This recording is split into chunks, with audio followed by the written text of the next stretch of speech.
Hello, good afternoon, everybody. Welcome to our PCI Town Hall. Excited to visit with you this afternoon. Appreciate you taking some time out here to get caught up on all things PCI. Great to have so many of you joining, and it's a great opportunity for us to connect with our membership, share some updates, introduce you to some new members of our leadership team, and ensure we're all aligned on where we're headed next. So, thanks for being here. Let's get rolling. We may be virtual, but PCI still follows nonprofit law, and this notice is now given that our antitrust compliance policy is in full force for the mid-year meeting. Please take a moment to review. And with that said, we want to get rolling here on our agenda.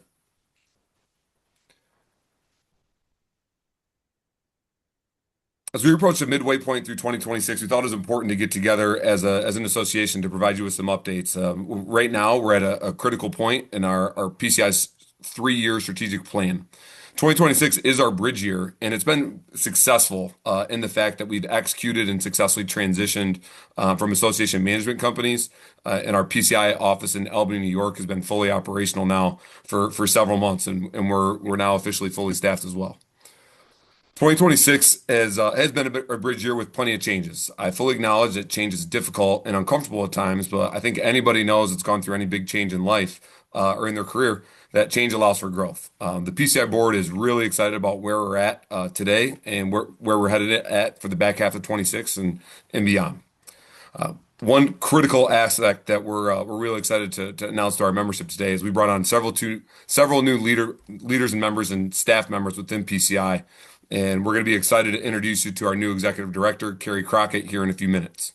One of our team members also added to the wonderful population while having birth of her son here. Allie Bullis, our deputy executive director, will be out for the next few weeks as she takes those critical few weeks and months to spend time with her new baby. So we extend a warm congratulations to Allie, and we're thrilled to have her welcome her new child. I'm also pleased to report, just at a high level, and we'll get into the details here later, PCI remains financially strong. It allows us to continue to invest in education, our technical programming, advocacy for our association, our members, while responsibly supporting our long-term mission.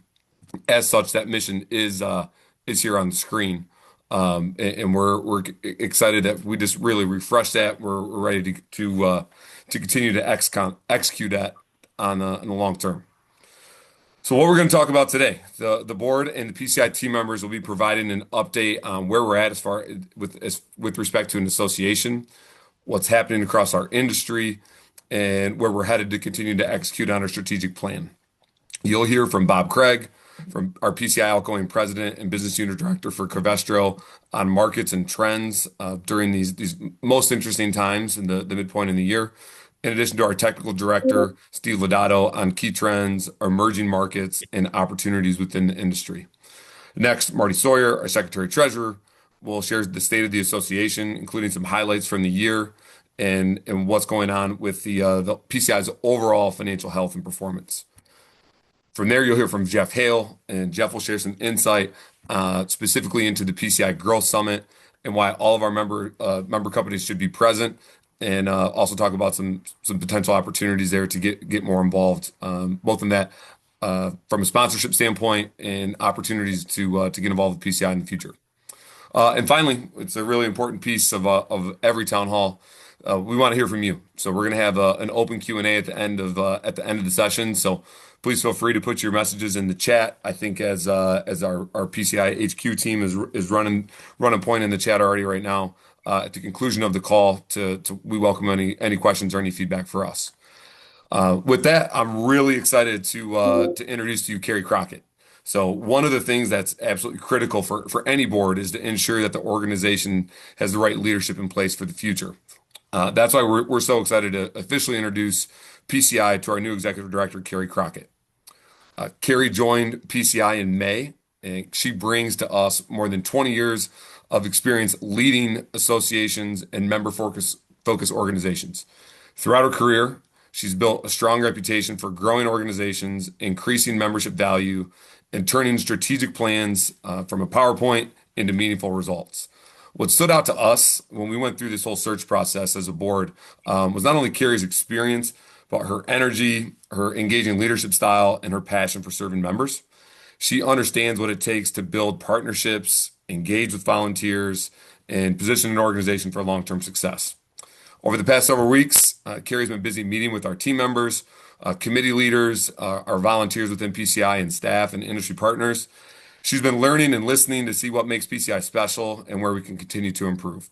The board is incredibly excited about our future, and we're confident that Carrie is the right leader to help us take PCI to the next level. So please join me in welcoming PCI, and a warm welcome to PCI's new Executive Director, Carrie Crockett. Teddy, thank you for that kind introduction, and thank you all for joining us today. It's great to be with you. Since Teddy already shared a bit about my background, I'm going to spare you that full career history and instead just focus on what has brought me to PCI and what I've learned during my first couple of months here. As Teddy noted, my career has been spent leading associations and professional organizations, and what's interested me the most about association management is the opportunity to help industries and professions grow through education, community, and collaboration. At the end of the day, associations are all about people. They're about bringing individuals and companies together around a shared purpose and helping them become more successful than they could have been on their own. And that is exactly what has attracted me to PCI. As I learned more about the organization during the interview process, it became clear pretty quickly that PCI has an outstanding reputation, a strong foundation, and a tremendous potential for the future. I was impressed by the dedication of the volunteer leaders that I've met, the commitment of the staff team, and the passion that members have for both their businesses and the powder coating industry as a whole. Now that I've had a chance to spend my first couple of months getting onboarded and meeting members and learning more about the industry, those impressions have only been reinforced. One thing that's really stood out to me immediately is how willing people are to share their knowledge and their expertise. In a lot of industries, information is closely guarded. And here I've seen companies and individuals genuinely invest in helping each other succeed. That spirit of collaboration is special, and it's something worth protecting and building on. Now, I'm going to be the first to admit that I'm new to powder coating. I don't have decades of technical experience in the industry, and I'm certainly not going to pretend that I do. But what I do bring is a commitment to listening, learning, and serving. Over the coming months, you're going to find me attending PC 101 and PCI 202 workshops, participating in industry events, visiting with members, and asking a lot of questions, probably more than some of you would prefer. But my goal is really simple. It's to learn as much as I can from the experts in this industry so that I can better represent your interests and help position PCI for long-term success. One of the things I enjoy most about association leadership is getting out from behind the desk and meeting members where they are. So you'll see me on the road quite a bit this year. If I'm attending an event you're at, please come up and introduce yourself. I'd love to meet you. If you have ideas, concerns, suggestions, or you just want to share your perspective on the industry, I want to hear that too. As Executive Director, my commitment is straightforward. I want PCI to continue delivering meaningful value to members through education, networking, and industry advocacy. I want us to be responsive to member needs, focused on the future, and willing to adapt as our industry evolves. But most importantly, I want members and you to know that PCI belongs to you. Our role as staff and volunteer leaders is to support your success and help you strengthen the industry that we all care about. The good news here is that PCI already has many of the ingredients necessary to accomplish that. We have dedicated volunteers, engaged members, respected educational programs, and a strong reputation throughout the industry. My job is to build on that foundation and help create even more opportunities for growth and engagement. So I'm excited about what lies ahead, and I'm grateful for the warm welcome I've received from so many of you during these first 2 months. Thank you for your support and your patience as I continue learning the industry and your commitment to PCI. I look forward to meeting many of you in the months ahead and working together to help shape the industry of the powder coating. So thank you so much. And now I'm going to turn it over to Bob Craig for an update on the powder coating industry. Thanks, Carrie. Can everybody hear me okay? Mm-hmm. Yes. Okay, great. I apologize. My computer was not working right. I'm connected by phone remotely. But I wanted to give a quick overview on what we see in the marketplace today and discuss a few opportunities as well as a few threats that are out there. In the current market conditions, we get a bit of a mixed bag these days. Currently, unemployment at 4.3%. in the United States, which has been in the same range between 4 and 4.3% over the last 12 months. The Institute of Supply Management's Purchasing Manager Index, these numbers that I'm going to share with you, if they're above 50, they're regarded as expansion in the economy. When they're below 50, there's contraction ongoing.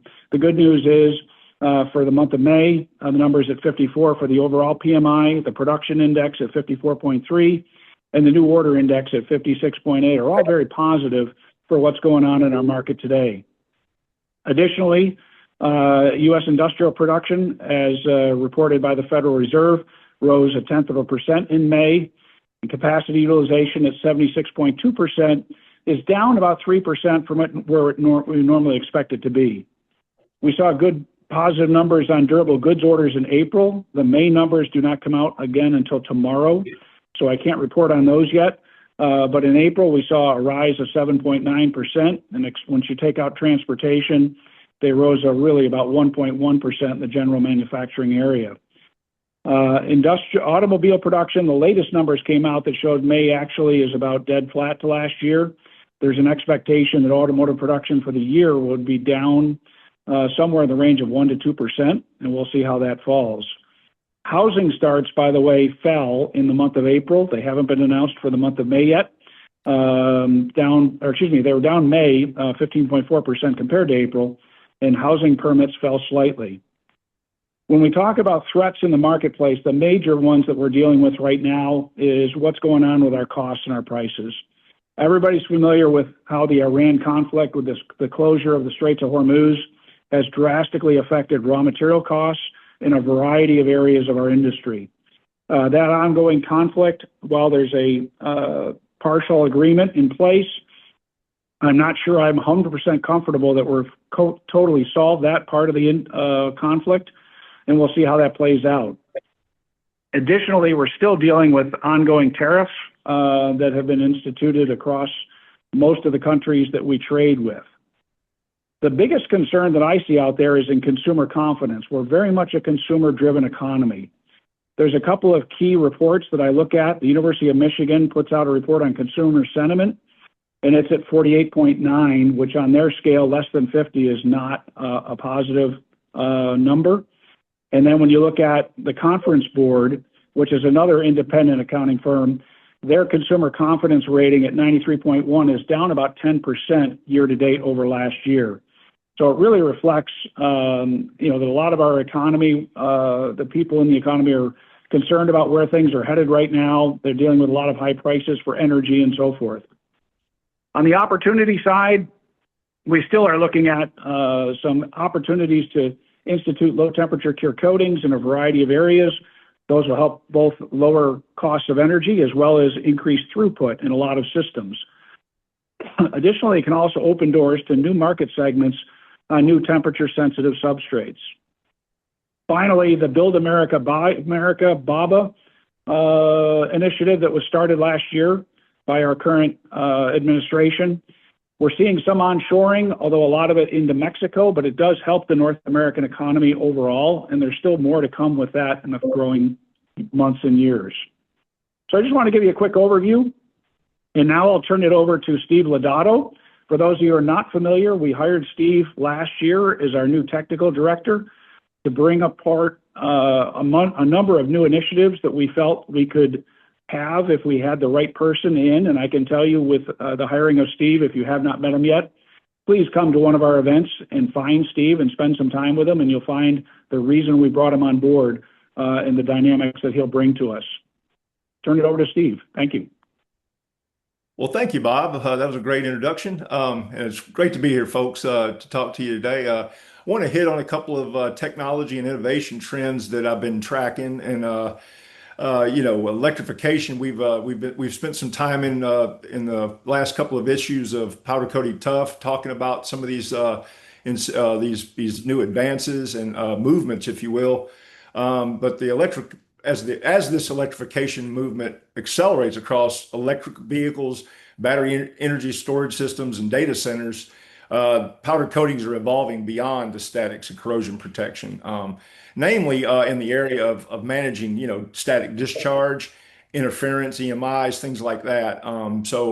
Been doing a lot of research on the, ESD coatings we've had for many years. The applications were fairly limited, for a good bit of time, but with the data center movement particularly, and then some of the other robust markets around this electrification movement, we're finding new places to apply these things, areas where they can be improved. Some of so many of our member companies that are working on this technology, especially with carbon nanotubes and some of that technology, and really taking this thing in some interesting directions. Uh, these systems, that these are being used in are becoming smaller, more powerful, interconnected. So powder coatings are going to be more and more important in how these systems are executed and the success how they'll run. Another thing I've found myself in lately is conversations around humanoid robots. Now, I know this is probably an interesting pulpit to be talking about it at this time in our history, but I find that there's a lot of well-deserved exposure coming about from this. We've seen some things from China. You've seen the robots dancing and doing things like that. But in more practical applications, such as manufacturing, a lot of companies are now looking at these things for certain types of maybe simple movements and simple operations that can relieve, employees, human employees, to do more important jobs and stuff like that. It's just a way to best or better manage our, what's been a kind of a long-term problem in our labor market with just finding, people that are available for work. So I see this technology as something that, is going to help perhaps, fix that problem. And it's probably a good time if, that each of you might start looking at this technology, become more familiar with it, see where there are applications in your own business. I've certainly been doing that with my architectural company that I work for, and just a lot of interesting stuff going on there. Next slide, please. Next slide. Okay. Go back one. I'm sorry. There we go. A couple of regulatory developments I'd like to mention today.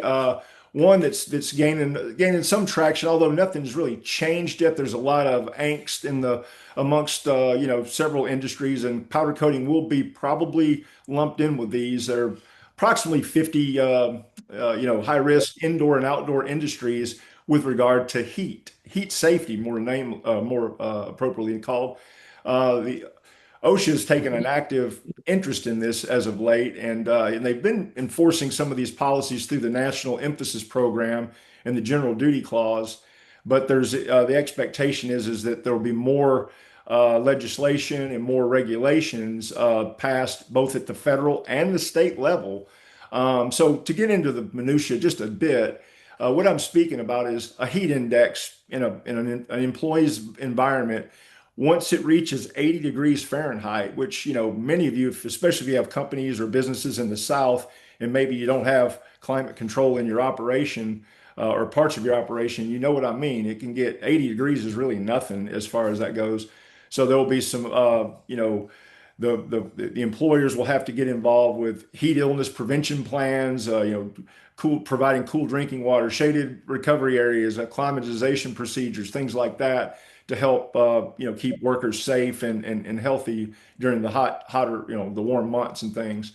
And then as it goes up, say to a 90-degree Fahrenheit heat index, there are other things that'll happen. More frequent rest breaks, which will be mandated as paid breaks, buddy systems, things like that. If an employee were working in an environment by himself, perhaps there might be a regulation that involves a second person for his safety. I would advise reviewing your state OSHA requirements and stay apprised of the changes as these happen, because there's a state element to this too, and states obviously act independently to each other. So each state may have a different set of guidelines they may have to follow for something like this. Um, PFAS regulations. This is another one we've been talking about for many months and or years now, is getting some momentum. But PFAS regulations are rapidly changing as governments move towards broad restrictions on intentionally added "quote unquote" forever chemicals and that in coatings and other products. Several states are moving even faster. I've recently read that Maine and Minnesota have enacted extensive reporting requirements.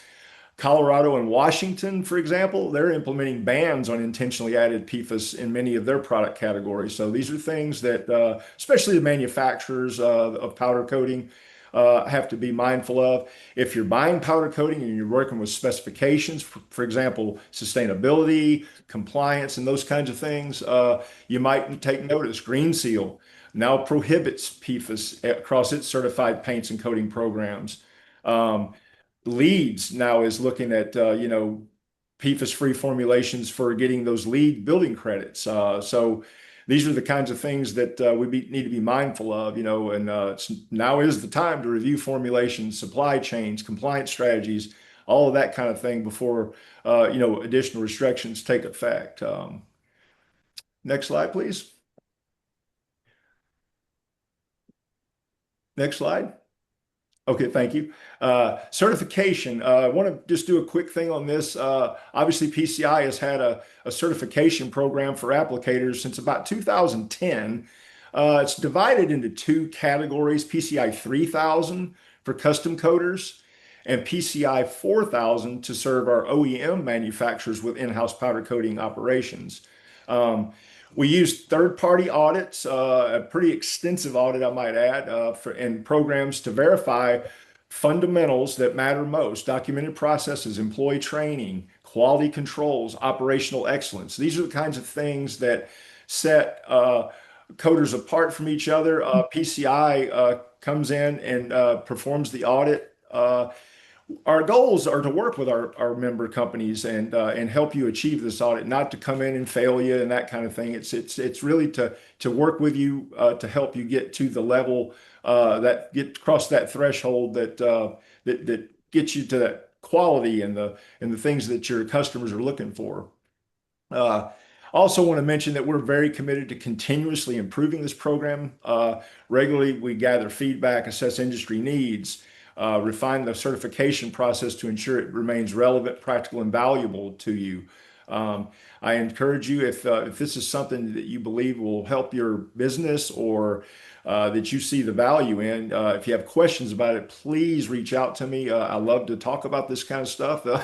It is one of my big incentives here to look at for our membership, and just reach out to me, techdir@powdercoating.org, and I'll be glad to help you. Now, I'd like to turn it over to Marty Sawyer for State of the Association. Thank you, Steve. Appreciate that.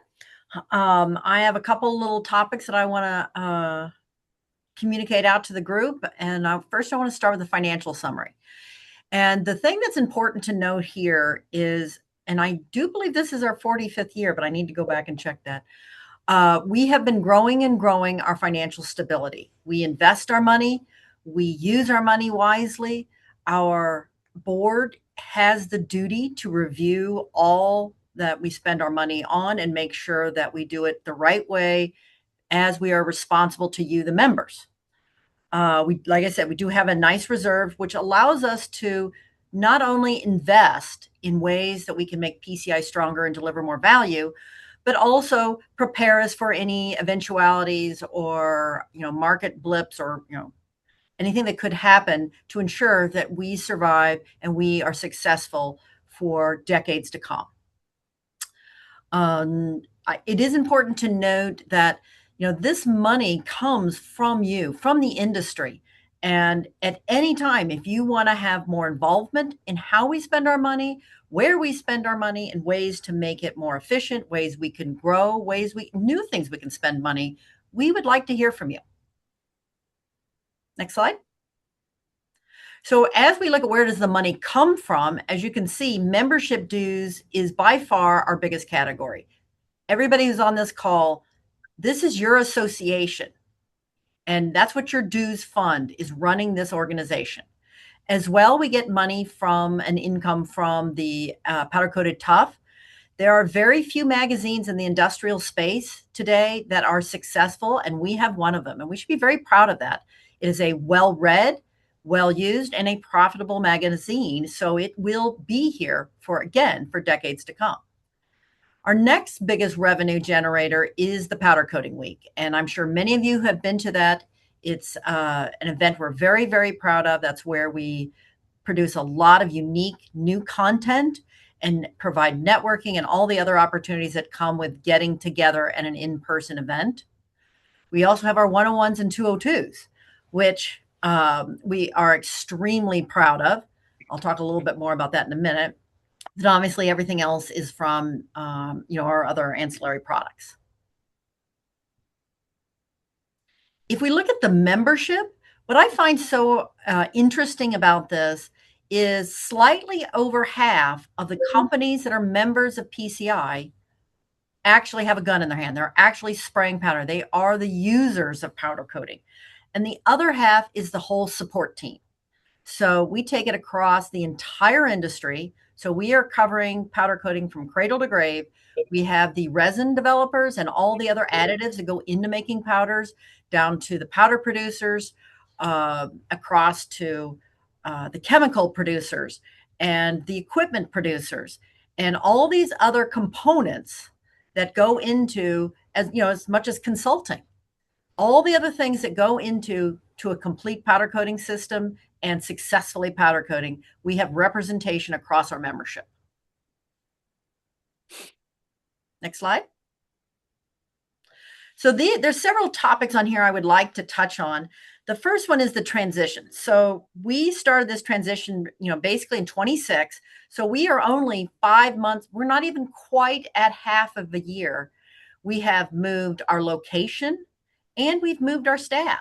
Those are big things that, would be incredibly challenging under the best of circumstances. And we are very proud that we have done this with, only minor hiccups. But it was a big ask to do these kinds of transition. And we have things that we're still working on, bringing new staff on board, as we've discussed, and all to grow Powder Coatings Institute and provide additional value to you, the members. And we have many strategic initiatives that we are talking about that are designed to increase that value.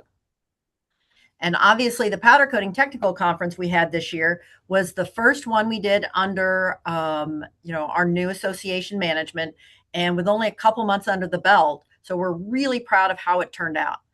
We've gotten a lot of feedback from you, and we want to listen to that. There are some things that, we still want to work on, and there's some things that were outstanding successes. One of the things we did was change location. So for the first time, we did it outside of Florida. We did it in the Midwest to try and attract and create different opportunities for people to attend where travel may have been an issue. That was both a success and created, some issues that we have to deal with, that we have to figure out what is the best mixture of locations that works best to allow everybody who wants to come to the technical conference accessibility. We are returning back to Florida next year, so we have that to look forward to. When we look at, we'll have a slide where we'll talk about it a little bit more.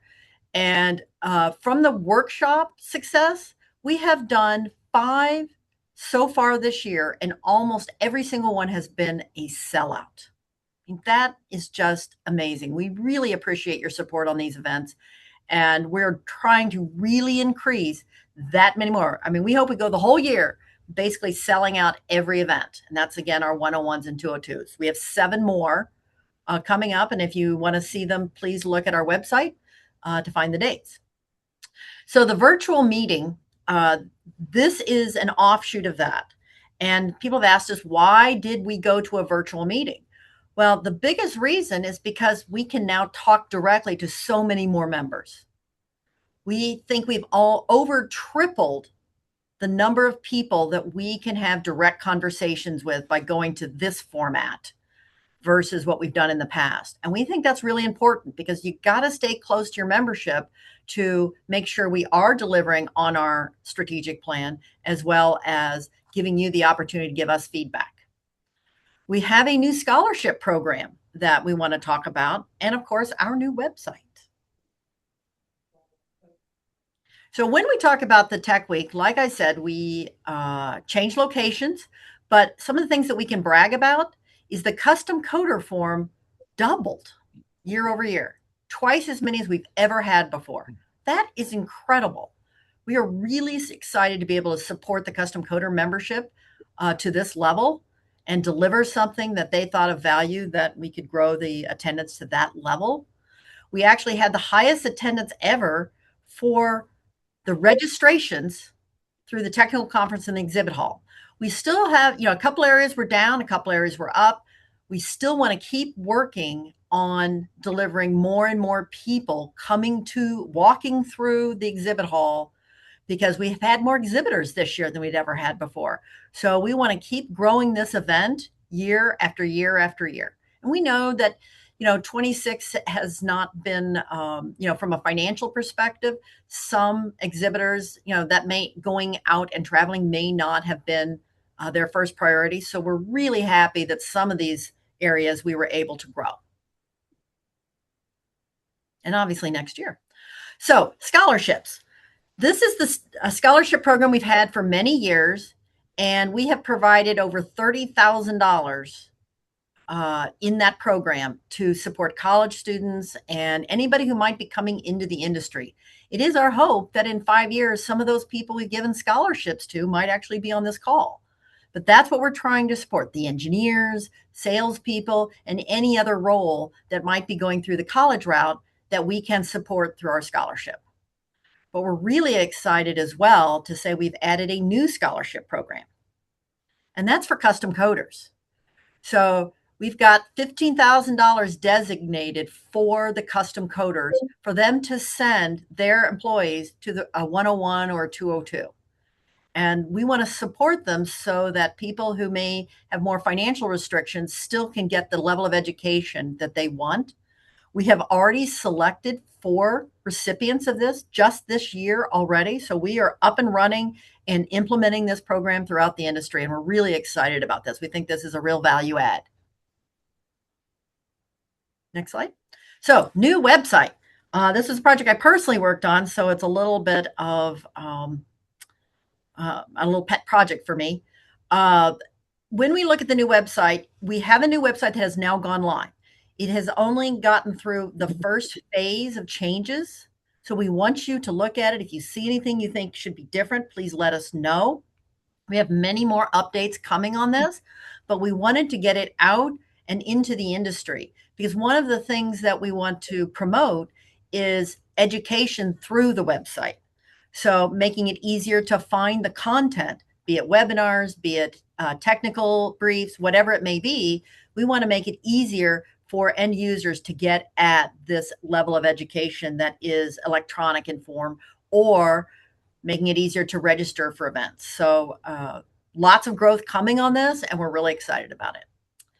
And I believe that's everything I have. And now I am passing it over to Jeff Hale, who's going to talk about where we're going from here. Thank you, Marty. Yeah, so a lot of things have happened in 26, and more is yet to come. One of the things that we're excited about is a new event, and kind of where it's kind of derived from is we really know that a lot of you are asking questions like the ones you see on the screen. What's happening economically? What's happening in the electrification? What do I do with AI? What are others experiencing? Maybe these are questions you're asking yourself, and maybe they're not. Regardless, when you look at your business, either way, your business is either trying to grow or you're perhaps falling behind. And if you're falling behind, then maybe you might want to attend this to get some new ideas. And if you're trying to grow, here is an event that we're introducing that will help you to even reach higher levels. We call it the PCI Business Growth Summit. It's a new event, and our expectation is that the information that we're presenting at this event is really intended to kind of elevate the conversation, elevate the amount of information that you can gather and glean good input from, helping you to really expand not only your knowledge base, but really expand some opportunities within your own business, address some key problems perhaps. But ultimately, what we hope is that you would excel, and excel in the sense of being able to grow profitability, grow your process in such a way that you're making some productivity improvements or profitability improvements, regardless, Elevate, Expand, Excel has been kind of our tagline for this Growth Summit. The Growth Summit is certainly our first opportunity. As many of you know, we did not do a in-person live annual meeting. We chose to do that virtually for all the reasons that Marty mentioned. We feel like we can reach more people on the real technical nuts and bolts business aspects of PCI. But as far as really growing, networking, fellowshipping together, gaining ideas, hearing some really valuable business content, we felt like that we needed a different event to be able to execute that. And that's really what this Business Growth Summit is intended to do. It's our first, beyond the technical conference that we have, it's really a new in-person networking event that we have scheduled for this fall, October 5th and 6th. We actually will have a welcome reception on the 4th and some other optional things for you to do in New Orleans while you're there. But the meat of the event is the Monday and Tuesday, the 5th and 6th of October at the Higgins Hotel in New Orleans. We also will be taking advantage of the World War II Museum that is located right next door to the hotel. Some of you may have seen that, others may not even be aware of it. It's a very impressive historical museum, and we're going to host our banquet for the Monday night banquet there. And we're looking forward to being able to utilize and experience not only New Orleans and the Higgins Hotel, but certainly the World War II Museum. We actually have curated a very exciting list of speakers. I'll just give you a few pieces of information on some of them. Our main keynote speaker is David Altig. David is the Executive Vice President and Chief Economic Advisor for the Federal Reserve Bank of Atlanta. We're very excited to hear what he's going to have to say about really what is the Federal Reserve looking at? How are they interpreting the information that's coming to them? They're also interested in hearing from us, and we'll probably have some more information before we lead up to that event in October, where you may have an opportunity to participate in providing the Federal Reserve some information as well. We're going to have AJ Mamey, and he is a best-selling author of one book in particular that's relevant to the World War II Museum. He is the author of the best-selling author of Arsenal of Democracy, where he's really talking about how manufacturing in the World War II time period, the Ford family, the United States government, and really all of manufacturers across the United States were really having to revamp and rethink what they were doing to gear up for the war effort. I've read the book. I found it very interesting, and I find some real common parallels to what's really happening in the data center market with all of the emphasis that's on AI and data centers and electrification and all the push to build, build, build. There's a lot of similarities there in some aspects. So we're excited to have him speak as we lead up to close out the day before we go into our historical event for that evening. We're going to hear from Jeff Jurak, who is the Global Business Unit Director at AkzoNobel. And so we're excited to hear what he has to say, taking into account what his, as one of the largest coating manufacturers in the world, what is their viewpoint and what they see happening? How are they seeing it influence in the supply chain? What do they see in terms of for manufacturing, for custom coaters? So we're excited to hear what he has to say as well. Those are our day one speakers. We have a couple more on day one, but our day two, just a real short lineup. We have Scott Bishop from the Electric Power Research Institute. He's going to be talking really about all things about utilities, gas, electric, what's happening in the grid, decarbonization. So I think you'll find his presentation informative. Obviously, we can't do something without AI because it's everywhere we go, what we see and hear. So we've brought in another AI speaker. We did this at the technical conference. It was very well received. It was our most attended session ever. We're going to bring in another gentleman to speak on AI, and then he's going to conduct a workshop that really we think everyone will walk away with something that they will basically have paid for the event just by attending his workshop. And then also we'll have John Schupbach, who is Managing Director at Phoenix Solutions International. John actually specializes in the steel fabrication and metal fabrication markets. We've brought him in to talk about what's happening maybe in that side of it on M&A, and then also talk about how he sees those businesses, which I believe and we believe as a board, there's a lot of parallels to the custom coater market as well as the fabricator market. where does he see them being able to drive cost improvements, improving profitability? And so we're looking forward to John's presentation. There are a couple others that we will announce later on. You can see actually, if you want to learn more about the summit, or quite frankly, if you want to register to attend now, I would encourage you to click on scan the QR code that you see on the screen. You can also type in the web address businessgrowthsummit.powdercoating.org. You can go there, learn more about the event. You can see the conference agenda. You can see all about the speakers and the abstracts on there. There's even information if you want to be a sponsor. And if you would like to be a sponsor for this event, we have a number of opportunities to be able to do that. There's actually a page where you can reach out on the website that I mentioned. There's information on that. I will tell you that GAMA is going to be leading the way. We are going to be one of the premier sponsors for this event. So I hope there are some other companies that will join us. And if not at the summit premier level, we hope that maybe some of the other levels, some of the companies will be able to help us be able to sponsor this event. We're excited about it. It's been a lot of effort. I want to thank Danielle Dykstra, Riley Cole, and Marty Sawyer, Dominic Gerdozzi, and Mike Knobloch. Those have been key partners that have been helping me in a working group that has been developing this content. And without that group, we wouldn't be where we're at today. And certainly I want to thank our Powder Coating Institute staff to help me to get all of the technical behind the scenes stuff going on.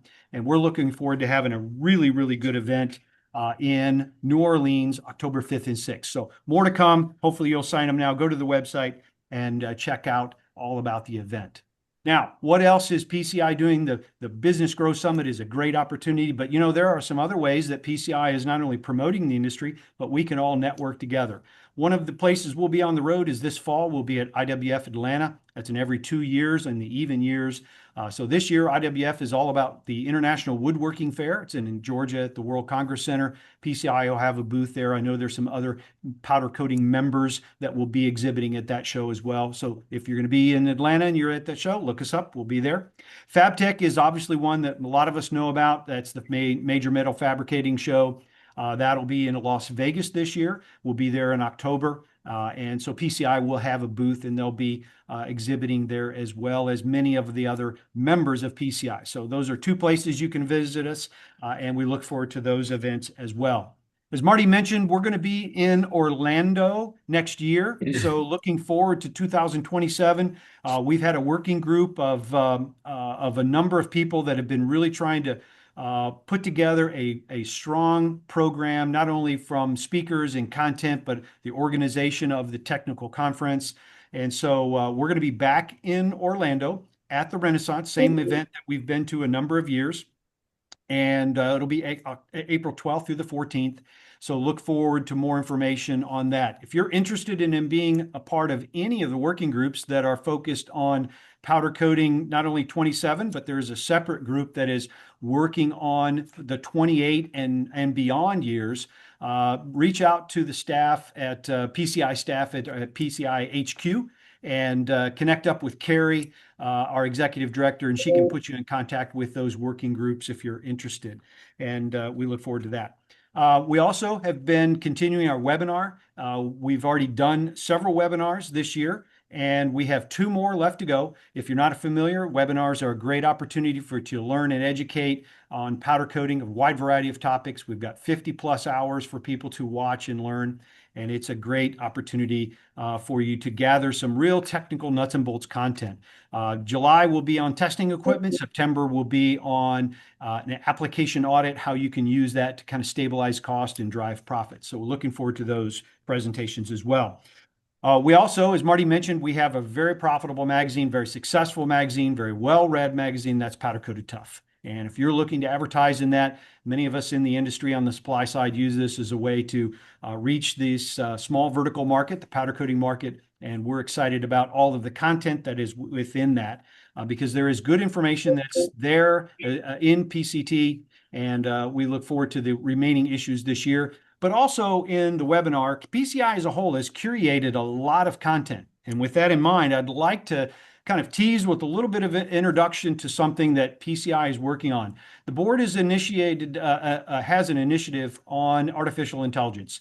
Our initiative that we have been working on is to really be a leader in pushing the organization, the association towards kind of running into the AI effort. And what does that look like? And so we believe that PCI needs to be a leader in that forefront. And so in the coming months, you'll learn more about our strategy, but we've initiated some plans and have activities in place to be able to execute on something that will be very beneficial to the industry. And there's more information to come on this as we go through the months, and we'll release more information. It's available, but we're very excited about that initiative and what that may mean for the industry. And with that, I'll turn it back over to Teddy, who's going to cover some strategic priorities. Great. Thank you, Jeff. Yeah. Everyone, I hope you realize that we're in such a strong position right now as PCI and the PCI board and all the members that are leading committees.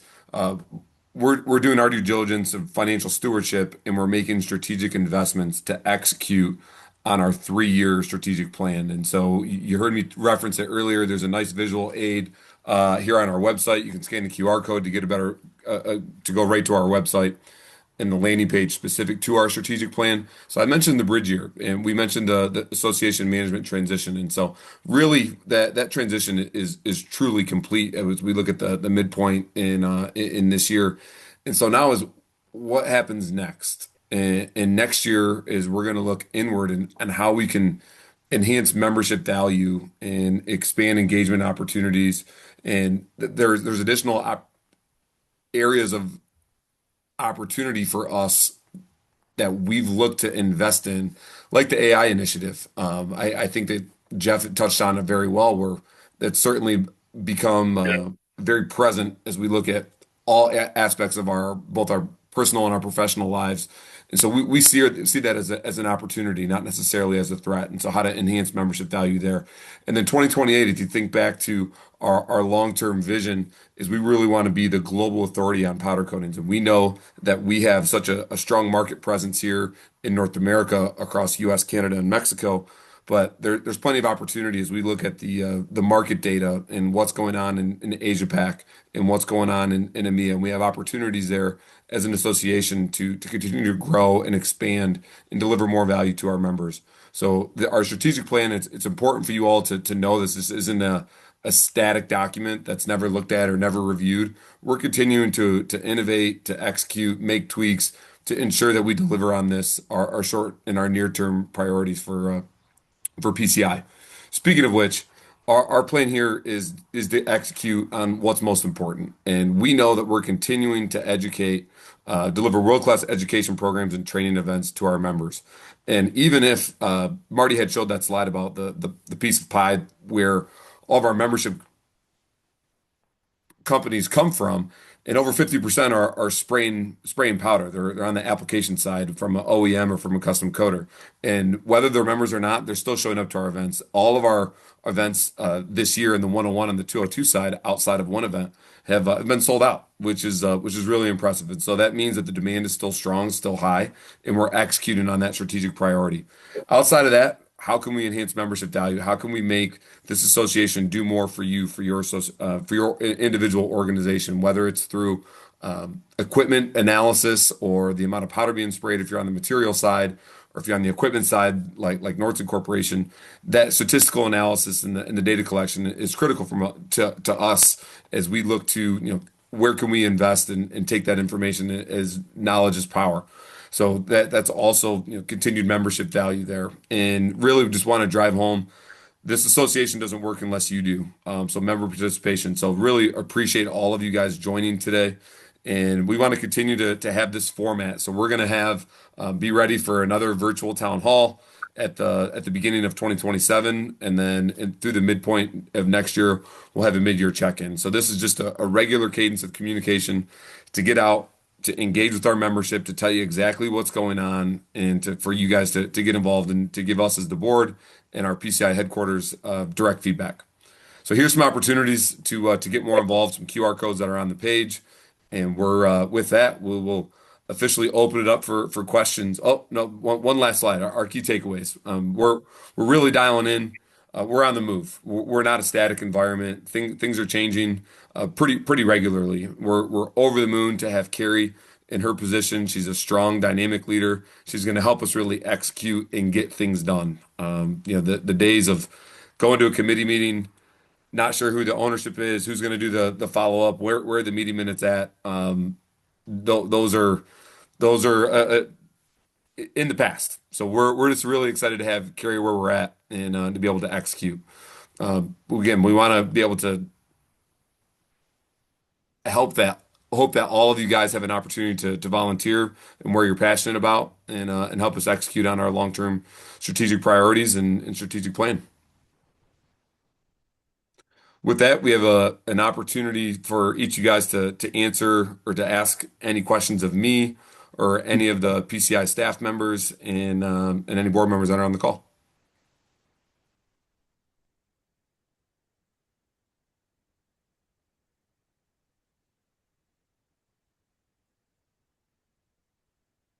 Teddy, while we're waiting, I know that we've gotten this question quite a bit at the office, and maybe a couple of you could touch on. The summit sounds like an exciting event coming up. Who's it targeted for? Who can attend the summit? Yeah, Yeah, I'll take great. Oh, I'll go ta- ahead, I'll Jeff. Yeah, thanks. yeah, I'll take a stab at that since I've been so involved in it. Great question. Should have mentioned that earlier. This event is really designed for really business leaders, owners of job shops, certainly key executives within companies and corporations. We don't want to turn away anybody. I think anybody that's going to join us is going to learn something. But we do know that this is a high level event in terms of the people that we've brought in to speak, and we're really trying to engage the management level as well as people who are key decision makers within really any of the company member companies or non-member companies. We've actually had a lot of people who've been outside of our industry said, "Well, I'd like to attend that." So we may find a few here or there joining us, but in general, we hope that really key management members, executives, business owners, leaders, production managers, job shop quality Q&A, anybody that's a key decision maker within custom coders, OEMs, or within the supply chain, those are certainly the ones we hope will join us. If I may say, one of our goals is to try and, as we were talking about having 50% of our member base being users of the powder coating materials, OEM or custom coaters, we want to translate that as well into our attendance being at least 50% from those categories that are in attendance of our event. Great if we get more, but certainly we want to have as many as we can from our user base as well as our supply base. And another question that we've gotten recently is, I know of companies that aren't members of PCI or have lapsed, haven't been a member for a couple of years. It's June, we're halfway through the year. If a company joins now, do they still get full value, or do they get the value of membership by coming in June? Yes, you're going to be able to have your membership dues prorated for the year. So you're welcome to join at any time, and those dues will be prorated, and then you'll be given full access to all the membership benefits based upon your category member level. Mm-hmm. To help spread the word. Thank you. Any additional questions from any of the folks that are on the call?